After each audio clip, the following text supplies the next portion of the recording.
সবুজ পাতার মাঝে থোকায় থোকায় ঝুলছে আঙুর। গ্রামের এই বাগান এখন সবার নজরের কেন্দ্রবিন্দু। এই বাগানের কারিগর কলেজ ছাত্র শাহরিয়ার পারভেজ। ইউটিউব দেখে আগ্রহ, আর সেই আগ্রহ থেকেই শুরু করেন আঙুর চাষ। ২ বছর আগে ২০ শতক জমিতে লাগিয়েছিলেন শতাধিক চারা। এটা প্রথম আমি শুরু করি সবুজ মিষ্টি একটা জাত দিয়ে। এটা হচ্ছে ইন্ডিয়া থেকে নিয়ে আসা, ইন্ডিয়ান চয়ন বলে এটাকে অনেকে, আবার এটাকে আমরা দেশি জাতও বলে থাকি।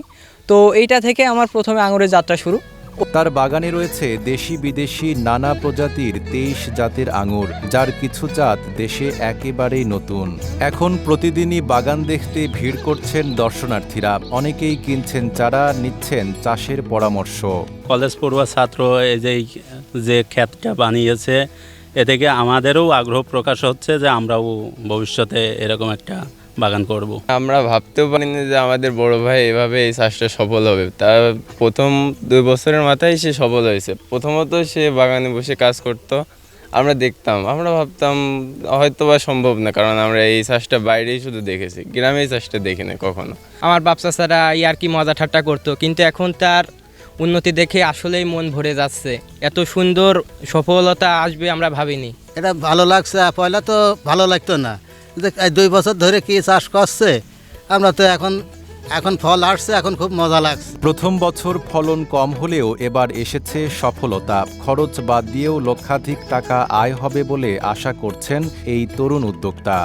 যদিও আমার বাগানে একটু ফলন এবার একটু কম হয়েছে, তবে ইনশাল্লাহ সামনের বার খুব ভালো ফলন হবে, আমি এটা আশা করি। RICL TMX, যুগের পর যুগ স্থাপনা থাকে মজবুত। শৈলকুপা উপজেলা কৃষি কর্মকর্তা আরিফুজ্জামান জানান, উপজেলার বিভিন্ন গ্রামে গত কয়েক বছর ধরে আঙুর চাষ হচ্ছে। কৃষকদের নিয়মিত পরামর্শ দেওয়া হচ্ছে। একবার আঙুর গাছ লাগাতে পারলে ২০ থেকে ৩০ বছর পর্যন্ত ফল পাওয়া সম্ভব বলেও জানান তিনি। শৈলকুপা উপজেলায় গত কয়েক বছর ধরে আঙ্গুর চাষ হচ্ছে পরীক্ষামূলকভাবে। আমরা সফলতা পেয়েছি। বর্তমানে ফলের মান ভালো। কৃষকদের নিয়মিত পরামর্শ হচ্ছে, একবার আঙ্গুর গাছ লাগাতে পারলে ২০ থেকে ৩০ বছর পর্যন্ত ফল পাওয়া সম্ভব।